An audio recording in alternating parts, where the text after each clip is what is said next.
거룩하고 복된 주일 이른 아침부터 예배로 영광 돌리시고 여러 직분의 자리에서 섬기신 후에 은혜와 응답을 사모하며 다시 예배로 모이신 여러분을 주님의 이름으로 환영하고 축복합니다. 거듭하여 예배 드리실 때 은혜와 응답도 거듭하여 받으시기를 축복합니다. 오늘은 예수님께서 2000년 전 죄인들을 위한 희생양이 돼 주시려고 오셨던 것을 기억하고 또 세상 끝날 우리에게 최후 승리를 주시려 구름 타고 다시 오실 것을 기다리는 대림절의 두 번째 주일입니다. 받은 은혜를 기억하고 받을 영광을 소망하며 죄와 고난의 모든 문제들을 잘 다스리시는 믿음의 절기 보내시기를 주님의 이름으로 소망합니다. 오늘 본문은 아모스서입니다. 아모스 선지자는 남유다 출신이지만 말씀 전하는 활동은 북이스라엘에서 했습니다. 그러니까 북이스라엘 사람들이 아모스 선지자를 볼 때 아모스 선지자는 이방인은 아니지만 그러나 타향 출신이기 때문에 이 말씀을 전해 듣는 북이스라엘 사람들 입장에서는 좀 거북하게 느껴졌을 것이 확실합니다.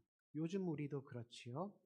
경상도 목사님이 전라도에 가서 혹은 전라도 목사님이 경상도에 가서 말씀을 전하시면 같은 신앙인이라 할지라도 말씀을 받기는 받는데 좀 거북합니다. 왜냐하면 말씨가 다르고요.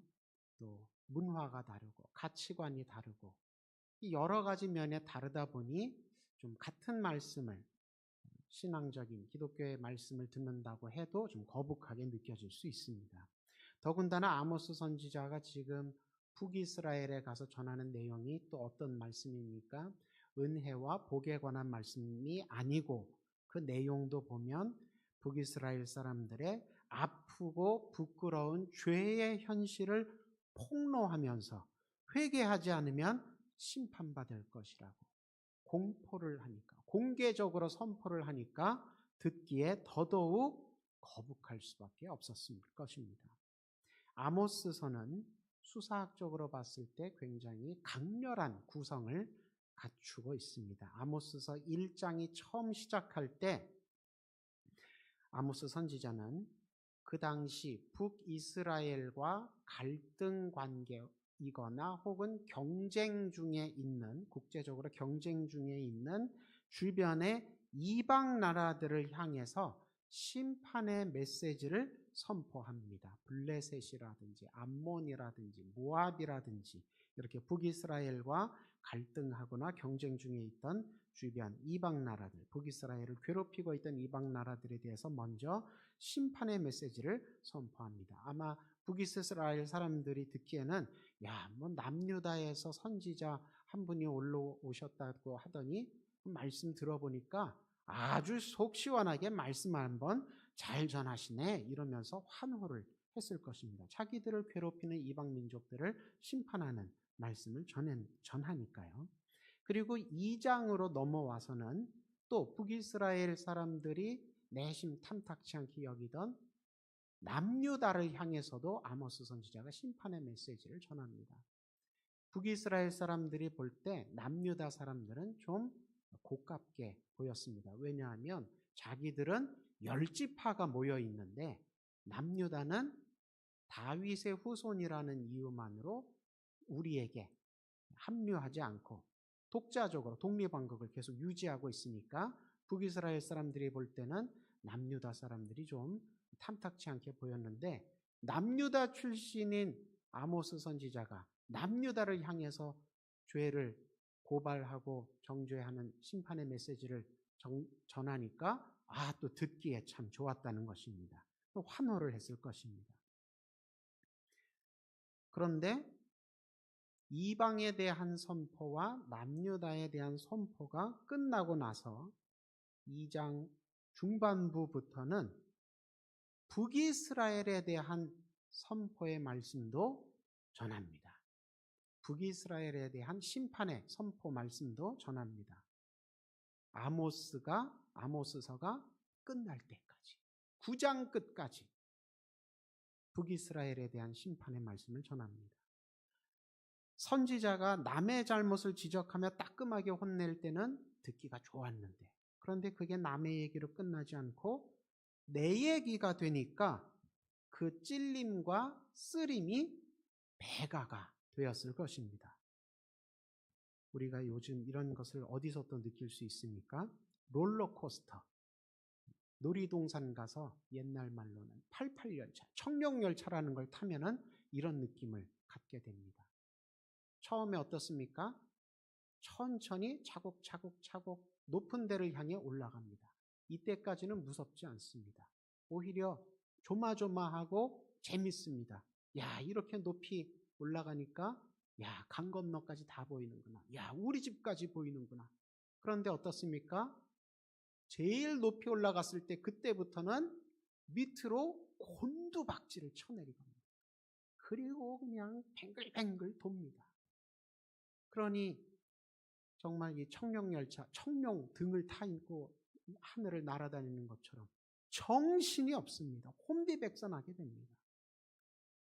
아모스 선지자의 선포가 그랬다는 것입니다. 처음에는 북이스라엘 사람들이 듣기에 좋아할 만한 내용들이 착착착착 올라가니까 좋았는데 어느 순간부터 곤두박질을 쳐서 9장 끝날 때까지 정신없이 돌아가니까 듣기가 아주 힘들었던 것입니다. 오죽하면 아모스 선지자가 북이스라엘을 향한 심판의 말씀을 전하는 그 중간에 아모스서 7장에 베델의 제사장, 북이스라엘의 제사장 아마샤가 아유 이제 선지자님 그만 말씀하시고 가시라고 선지자의 말씀을 회방하는 장면이 나올 정도입니다. 하나님은 아모스를 통해서 왜 이렇게까지 제사장조차 듣다가 지칠 정도로 집요하게 북이스라엘의 죄를 추궁하시고 심판하시겠다고 하신 걸까요? 하나님께서 이렇게 심판을 하시겠다고 하는 이유, 하나님의 그 당시의 심경이 오늘 본문 직전 6구절에 아모스서 4장 6절 이하에 아주 생생하게 기록되어 있습니다. 하나님께서 북이스라엘의 죄 때문에 심판을 하시는데 6절 보니까 내가 기근으로 굶주림으로 너희를 쳤었다. 또 7절에서 8절 보니까 내가 가뭄으로 너희를 쳤었다. 9절 보니까 해충을 보내서 너희를 쳤었다. 10절 보니까 전염병과 전쟁을 일으켜서 너희를 쳤었다. 또 11절 보니까 지진을 일으켜서 너희를 쳤었다. 이 5가지 재앙은 다 어떻습니까? 사람의 힘으로, 개인의 힘으로 어떻게 막을 수 없는 재앙들입니다.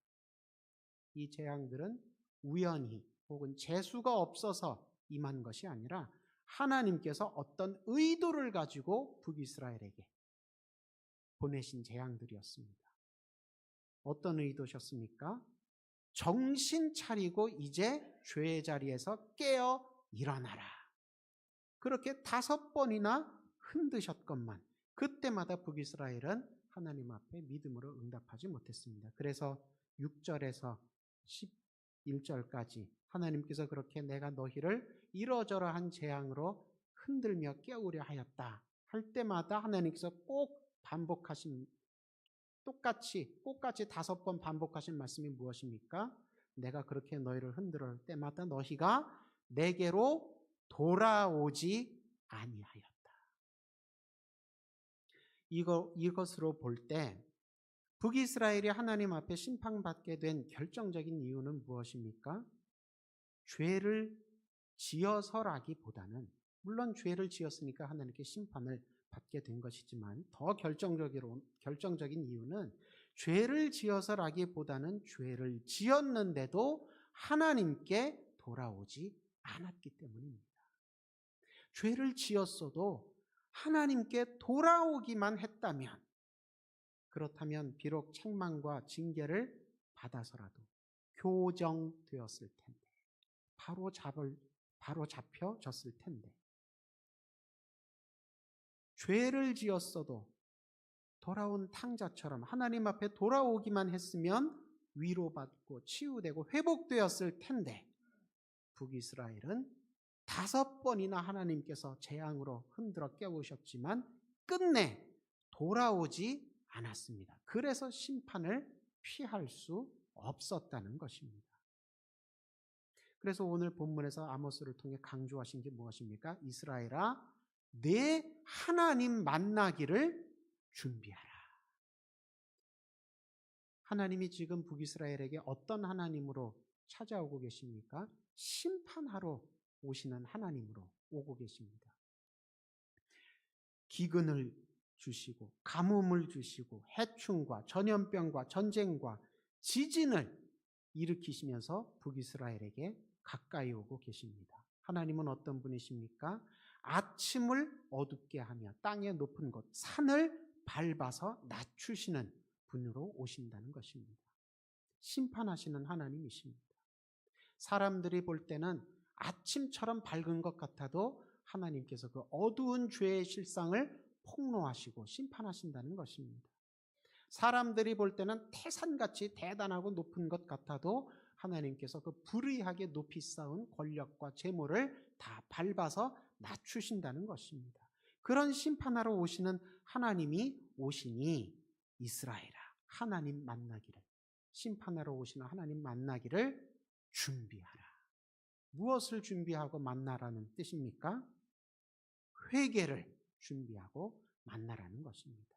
심판하러 오시는 하나님 앞에 회개로 준비하여 나아가면 비록 받는 심판이, 징계와 책망이 쓰다 할지라도 그 심판으로 인하여 북이스라엘은 교정되고 치유되고 회복되고 오히려 성장할 수 있는 계기를 얻게 될 것입니다.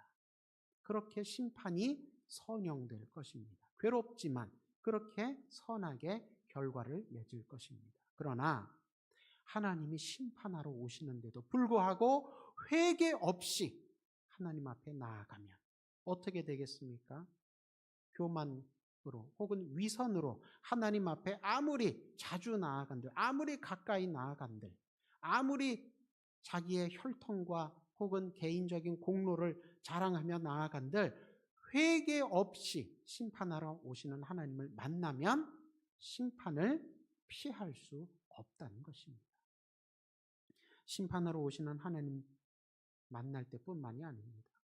구원하러 오시는 하나님을 만나러 갈 때도 마찬가지입니다. 준비가 필요합니다.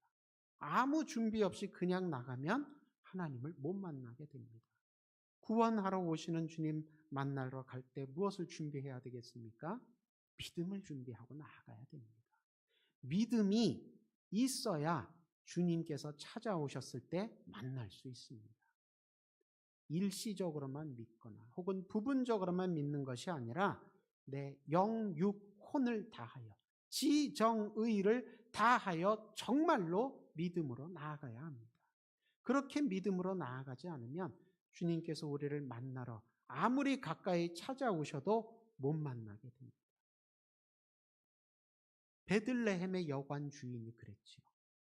예수님께서 마리아와 그 육신의 부모님 요셉과 마리아를 통하여 그 베들레헴 집주인의 문을 두드렸습니다. 베들레헴 여관 주인이 찾아간 것이 아니라 예수님께서 그 육신의 부모와 함께 찾아가셨습니다.